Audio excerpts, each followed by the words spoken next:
Bhagavat guitar सप्तम अध्याय को आपण मन को बहुत बहुत स्वागत। मु सत्यप्रकाश आपण को आज कहबी भागवत गीतार सप्तम अध्याय जहा भगवान को ज्ञान। हाँ आज्ञा, भागवत गीतार सप्तम अध्याय भगवान कहिचंती श्री कृष्ण जे आपण मन को कौन सब जानिबा दरकार।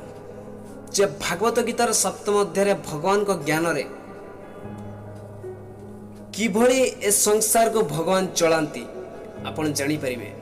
आउ क्यों भक्त को बहुत भल लगे, ईश्वर को बहुत भल लगे क्यों भक्त प्रति। मनुष्य कहीं भगवान को जानी पारे नहीं।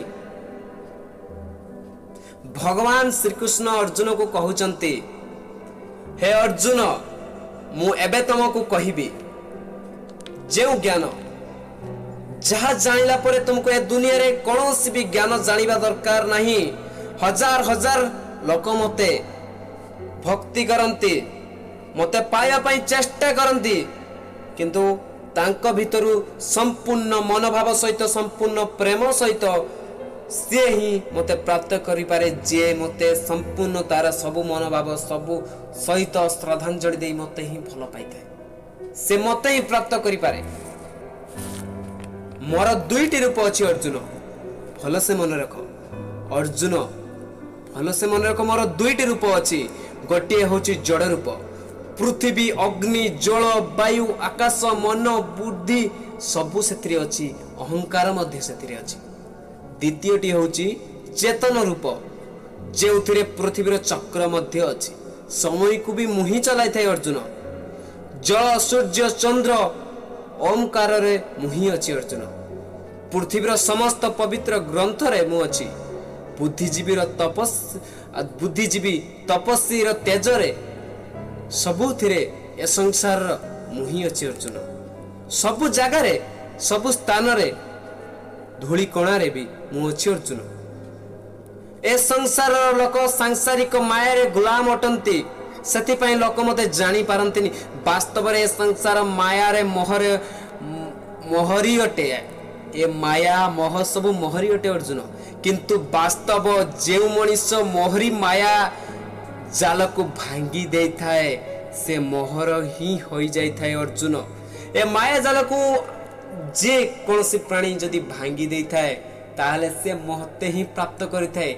जे मूर्ख ए माया जाल को भांगी पारे नाही से एथिरे ही घंटी मरी जाए, से एथिरे ही रही जाए अर्जुन। से माया जाल को घंटी घंटी एई माया जाल रे पसिबा व्यक्ति मो शरण को आसी पारे नहीं, मते प्राप्त करि पारे नहीं। कौनसी भी भक्त मोर चारि प्रकार होइताय अर्जुन।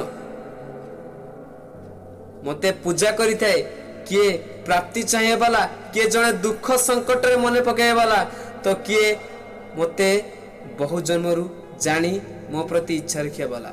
मते तो प्रथम रु मो प्रति जे जानिला वाला, किंतु मते एथिरे प्रेम करथुआ बा ज्ञानी अत्यंत पसंद अटे।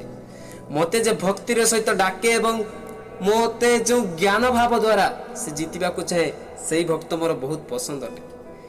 एही चारि प्रकार भक्त बहुत दयावान अटंती। ज्ञानी पुरुष माने तो मानो मोहरी ही रूप अटंती। ज्ञानी रे जेउ लोक मते मानि थाए से मृत्यु परे मोहरी पाखरे पहुंची थाए अर्जुन। जे लोक इच्छा पूर्ति पाई देवतार भक्ति करिथांती, तो सेमानकर आस्था मु सही देवतांक पाखरे समाहित कर दे थाए। से भक्त सही देवतांक प्राप्त होइथांती। एही फल बेसी समय पाई नुहे, किंतु कौनसी भी भक्त जदि मोहरी ही पूजा करिथाए तो मु ताकू निजर करिथाए। जे मूर्ख प्राणी मते जन्म नेबा बा मृत्यु प्राणी मानि थाए, से मते प्राप्ति करि पारे नहीं। मु भूत भविष्यत वर्तमान पूरा संपूर्ण ज्ञान को जानी थाए। श्रद्धा रे भक्त मते जानी पारंतिनी।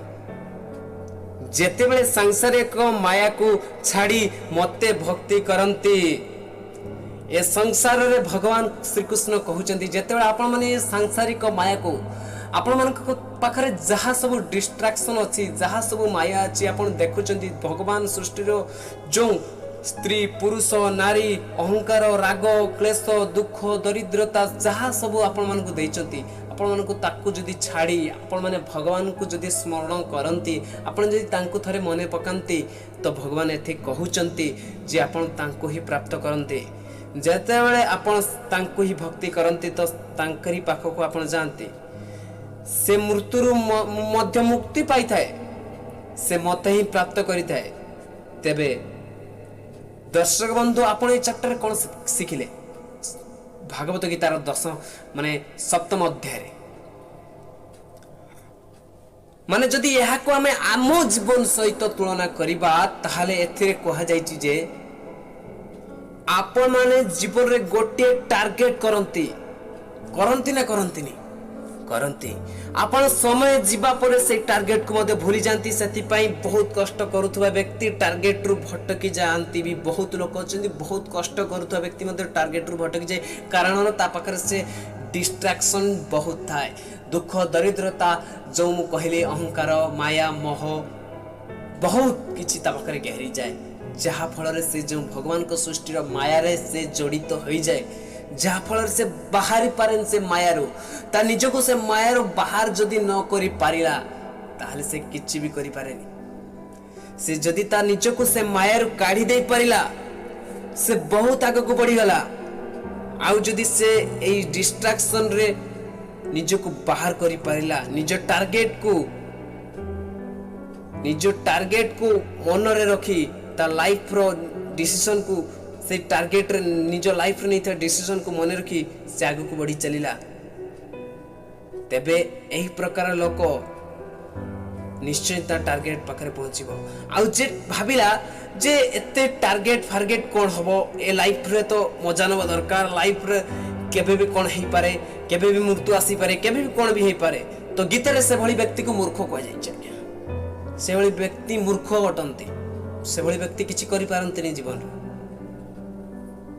जे ता डिसीजन बा ता टारगेट ऊपर पूरा फोकस रखे और कौन सी प्रकार डिस्ट्रैक्शन हुए नहीं परिश्रम निरंतर करे ताको ही सक्सेस मिलता है एही प्रकार जो व्यक्ति ता टारगेट प्रति विच्युत न होई कठिन परिश्रम करि थाए ताको निहाती सक्सेस मिलता है और सफलता प्राप्ति होइते तार दर्शक बंधु मु जो भागवत गीतार वीडियो सब आपन मन को दउची आपण माने मु चाहू जे आपण मन को जीवन रो एक कथा को लगांतु आउ कुछ बड़ परिवर्तन करंतु प्लीज आपण माने सब्सक्राइब करंतु आ मोर सहित जुड़ी रहंतु भागवत गीतार 18टी वीडियो सहित भागवत गीतार 18तम अध्याय जाए तापर मु भी आहुरी आपण मन को मोटिवेशनल सब कही कथा कही चलीबी आउ आपण को सदा सर्वदा मोटिवेट रहिया पई आपण को जीवन रे कोन करिवे आपण जीवन रे केमिति आगु को बढ़िबे सदा सर्वदा आपण को कही चलीबी तो दर्शक बंधु जदि सब्सक्राइब करना दे सब्सक्राइब करंतु आउ लाइक गोटे दियंतु जय जगन्नाथ धन्यवाद आउ थरे आउ गोटे नवा वीडियो रे आपण मन संगे देखाबो।